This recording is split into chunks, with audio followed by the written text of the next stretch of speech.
You said that you don't like to fly commercial because you don't want to get into a tube with a bunch of demons. Do you really believe that human beings are demons? No, I do not. And don't you ever say I did. This is Kenneth Copeland, a televangelist whose net worth is estimated at over $700 million. This staggering wealth, almost entirely untaxed, is generated through donations from his followers, many of whom, according to census data in their regions, live near or below the poverty line. He's not an anomaly. All over the world, a stark paradox exists. Religious leaders accumulate immense wealth, while their followers live in scarcity.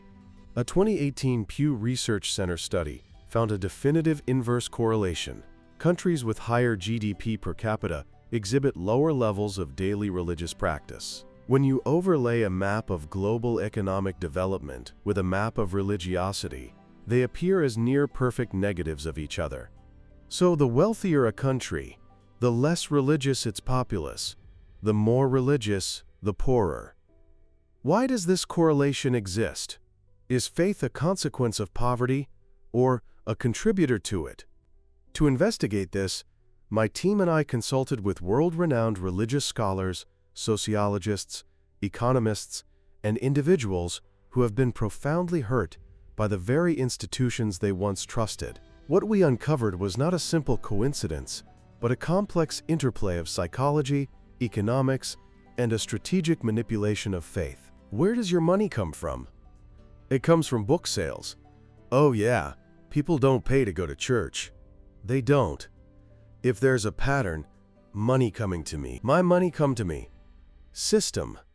Giving is worship. This is the story of how religion, in many instances, scammed the world. Please support our pastor. That's what we're here for. He doesn't need a cheap airplane. He needs the best. When I saw the graphic, my first thought was of our producer, Emeka, in Nigeria. As a citizen of one of the world's 20 poorest countries, a nation that also boasts the second largest Christian population in Africa, his perspective was crucial. When I was shown these two graphs, he said, "I wasn't surprised. It's my reality. The poorer people are, the more desperately they cling to religion. This desperation is fertile ground for the prosperity gospel. Jesus never visited any profession of ours. We don't have that. Mercy hates poverty. His people were poor. He died for you not to be poor. So how can you not come to church?" This is Pastor David Ibiomi, one of Nigeria's most popular preachers, categorically stating that Jesus hates the poor in a country where, according to the World Bank, over 80 million people live in abject poverty.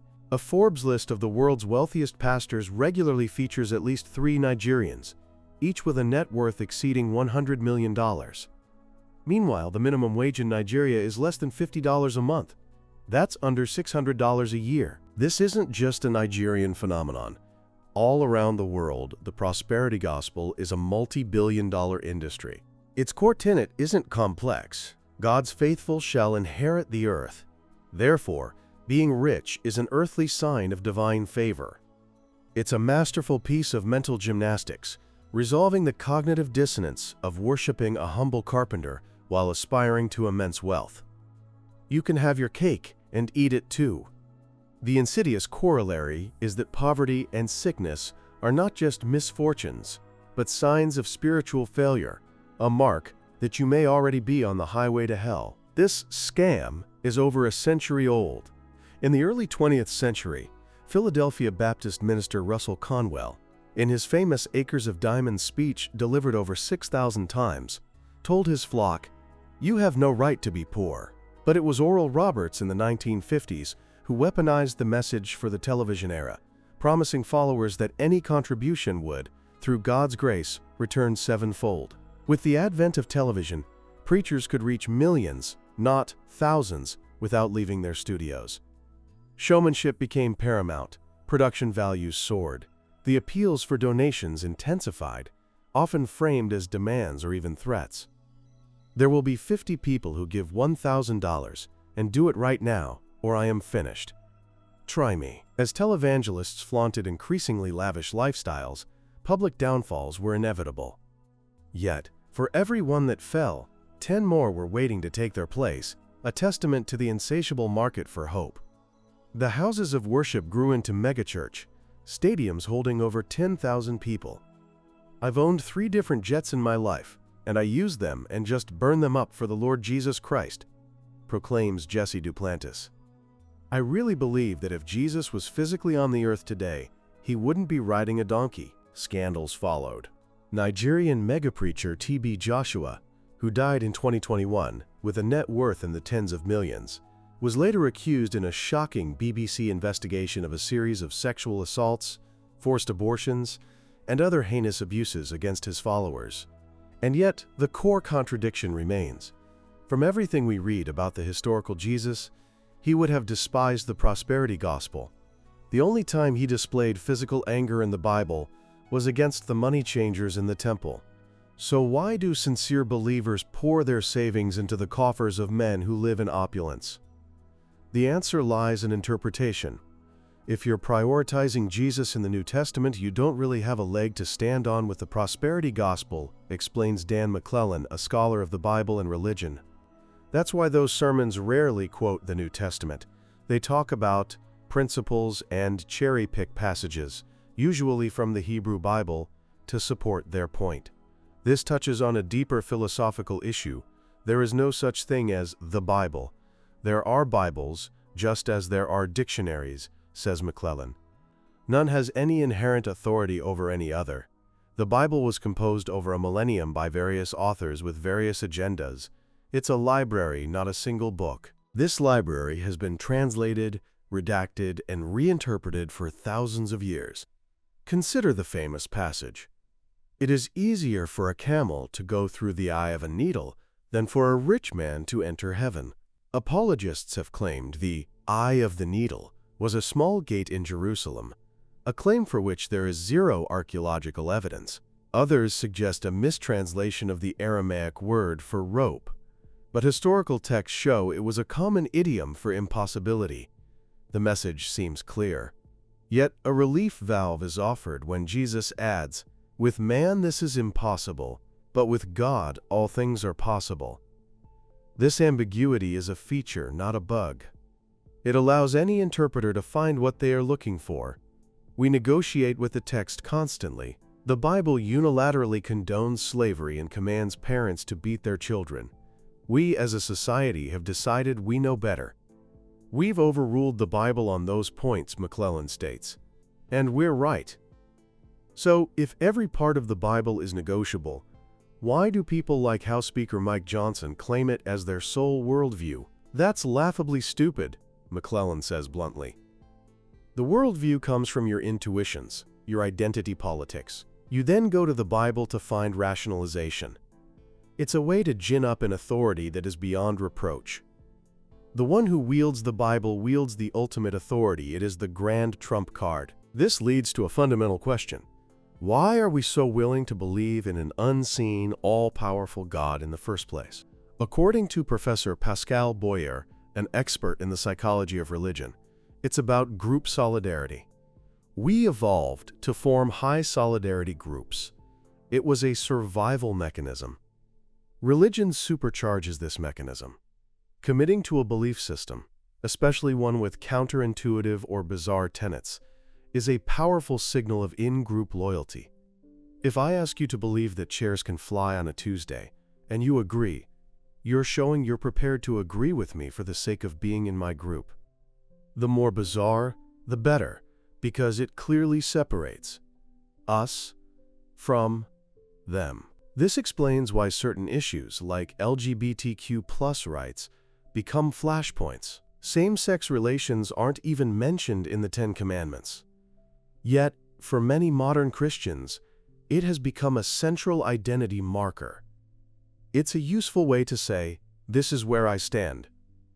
If you want to be with us, you must endorse this," says McClellan. The well-being of men, women, and children is secondary to the rhetorical utility of this identity marker. Terror management theory offers another piece of the puzzle, suggesting that faith in a literal afterlife helps us manage the existential terror of our own mortality. In a world of chaos, religion provides order, meaning, and the promise of cosmic justice. But this innate drive can be easily exploited. While early Christianity was a communal movement of the poor, sharing resources, everything changed in the 4th century. When Emperor Constantine converted, and Theodosius later made Christianity the official religion of Rome, the persecuted became the persecutors. The Church, now fused with imperial power, became an institution of control. Father Leo Patalinghug, a Catholic priest, offers a defense. The Crusades, the witch hunts, the Inquisition, they acted in the manner of their time. It was terrible. Thankfully, Christianity has evolved. But this raises a crucial question. If we can now recognize past atrocities committed in God's name as evil, why can't we do the same today with the hate and economic exploitation carried out under the same banners? The Age of Empires exported this weaponized Christianity globally. The colonization of the Americas was framed as a divine mission. The result? The population of modern-day Mexico plummeted from an estimated 25 million to 1 million within 150 years due to disease, war, and enslavement. The transatlantic slave trade was justified by the plummeting Mexico plummeting responsibility to save the souls of godless primitives. The message that the meek shall inherit the earth was twisted into a tool of suppression, convincing the oppressed that their reward would be in the next life. This is not to single out Christianity. The Aztec Empire practiced mass human sacrifice. The expansion of Islam into India, while bringing scientific and cultural advancements during its golden age, also involved immense bloodshed. Today, the Israeli-Palestinian conflict is fueled by competing religious claims to the same sacred sites. And yet, religion has also been a force for immense good. The Catholic Church is the largest charitable institution in world history. Christian missionaries helped eradicate horrific practices in pre-colonial Africa. The Black Church was the organizational backbone of the American Civil Rights Movement. But is the good enough to outweigh the bad? Today, this dynamic is morphing. In the U.S., the rise of Christian nationalism, the belief that America is a Christian nation and its laws should reflect that, is a potent political force. As income inequality has skyrocketed since the 1990s, church attendance, after a long decline, is ticking up in certain demographics. When the system feels rigged, the promise of a divine lottery ticket, that God will intervene, becomes incredibly appealing. This is the same psychology that drives the poor to play the lottery. This brings us to Hillsong, the epitome of modern, market-driven Christianity. It was a very community-centered church in Australia, says former member Noemi Uribe, until the founder, Brian Houston, traveled to the U.S. and met televangelists.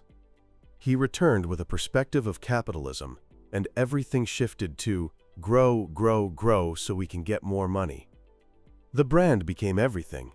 The celebrity pastor, the concert-like atmosphere, the professional lighting. But behind the stylish facade was a culture of exploitation and scandal, from financial impropriety to sexual abuse cover-ups.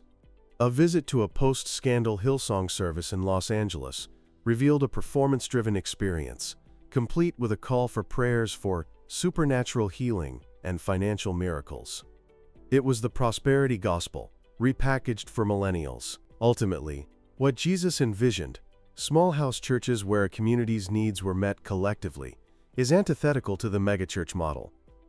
When an organization becomes so large that no one knows each other's names, it ceases to be a community and becomes a business. Perhaps the only major society to have a largely non-religious history is China. Confucianism and Taoism were worldviews, not dogmatic religions. A century before Columbus, China had the world's most advanced naval fleet, but chose to turn inward, fearing that foreign conquest would lead to corruption, a stark contrast to Europe's religiously fueled colonial ambitions. This doesn't mean China is without sin. The state can be as brutal a god as any deity, but the core problem remains. When something is done in God's name, it becomes immune to rational debate. There is no counter-argument to "because God said so." The ultimate philosophical question may be the Euthyphro dilemma. Is something pious because the gods love it? Or do the gods love it because it is pious? In other words, is morality arbitrary, based on a divine whim, or does it exist independently as a standard to which even God must adhere? Too often, religion has served not to enlighten, but to obstruct. It divides us into opposing camps and offers a comforting but paralyzing fatalism in the face of solvable problems. The world is a more tolerant place than it was a century ago, but we have a long way to go. The drive to convert by force has subsided in Christianity, but the world of radical Islam is in desperate need of reform. And in the West, prosperity preachers will continue to sell a version of Jesus he would not recognize, while political leaders seek their blessing to legitimize their own power. For millennia, God's name has been invoked to serve the ambitions of the powerful.